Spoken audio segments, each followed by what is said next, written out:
things with Thursday, and with the oil crisis dragging on, a current affair captured the nation's mood perfectly.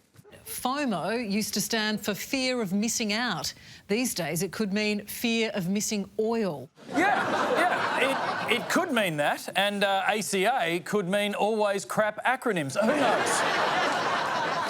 And so, racked with FOMO, the PM jetted off to Malaysia on a regional charm offensive. The Prime Minister has landed in Malaysia on the next leg of his trip to secure fuel and fertiliser supplies. Australia is not one of those friends that only rings up when they want something. We will be mates. I don't know why you use that term. Well, we use the term mates because calling the Malaysian PM a sick could be misinterpreted.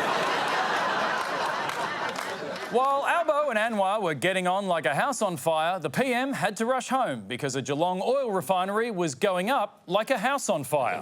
Explosions and a massive fireball lit up the night sky in Geelong. The Prime Minister has flown overnight to Geelong in Victoria to assess the damage of one of Australia's only oil refineries. It's a major setback in our fuel crisis. One of Australia's only oil refineries erupting in an inferno that's taken petrol production offline.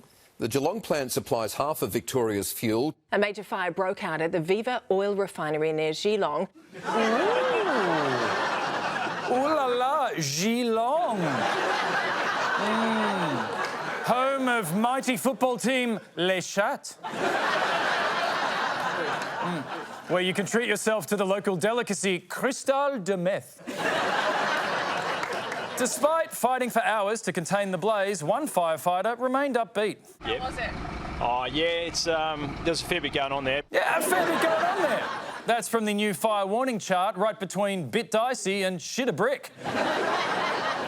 Next up, Friday, and struggling to keep up with Pauline Hanson in the polls, Angus Taylor was out selling his new immigration policy. The federal opposition has unveiled its hardline migration policy in a bid to claw back supporters that it's lost to One Nation. Angus Taylor's sweeping new policy proposing to make the Australian Values Statement legally binding. Learning English would be compulsory for permanent residents. Taking a leaf out of John Howard's election-winning playbook. We will decide who comes to this country and the circumstances in which they come. We'll decide who deserves protection and the circumstances in which that protection is granted. 2001's back, baby! Yeah, time to bust out my cargo pants, pop on some Limp Bizkit and hold a September 11. Yeah!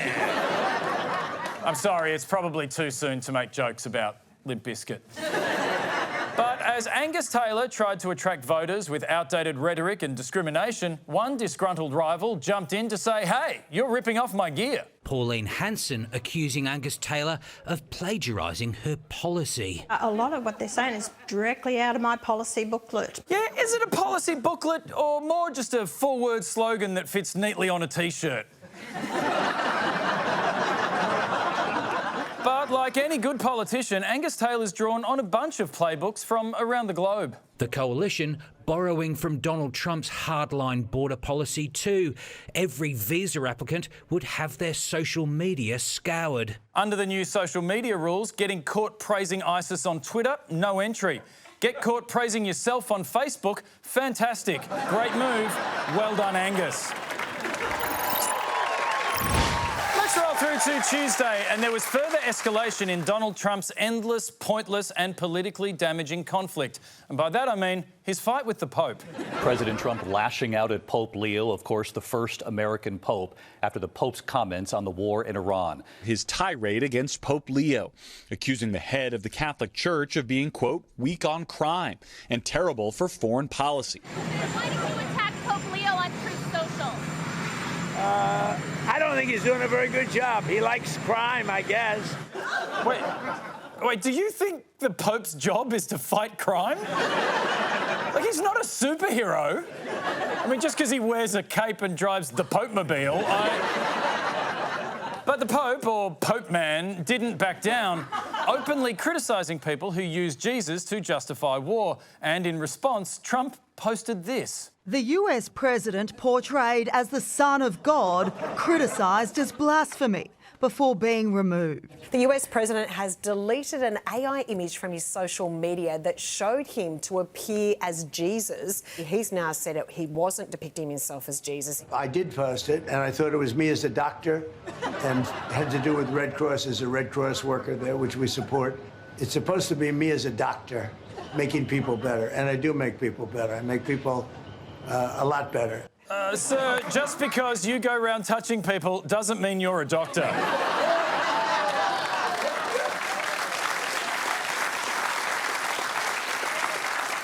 Although it might qualify you to be a cardinal. And while eventually Trump did delete the pic, he very soon posted another image in its place. The president saying he's not a big fan of the Pope, and today reposting this AI-generated image of the president hugging Jesus Christ. Yeah, and well done to Trump for removing a religiously offensive image and replacing it with one where he and Jesus look super horny for each other. I'm looking forward to their remake of the sensual 90s classic, Holy Ghost. That image is obviously fake. There's no way Trump would hug a man from the Middle East.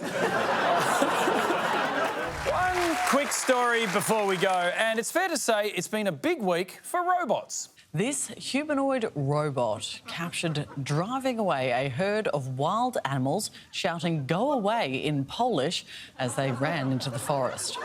Edward, as he's known, has become an online celebrity in the European country, appearing on morning TV and even visiting Parliament. Incredible. Robots can now chase wild boars, appear on morning TV and visit Parliament, proving we no longer need Barnaby Joyce. But short-distance pig chasing isn't the only robot running event we saw this week. Robots powering on and hitting the pavement, training for Beijing's second ever humanoid half marathon this weekend. You see some here zooming through the track with ease, while others seem to be having a more difficult time at the starting line.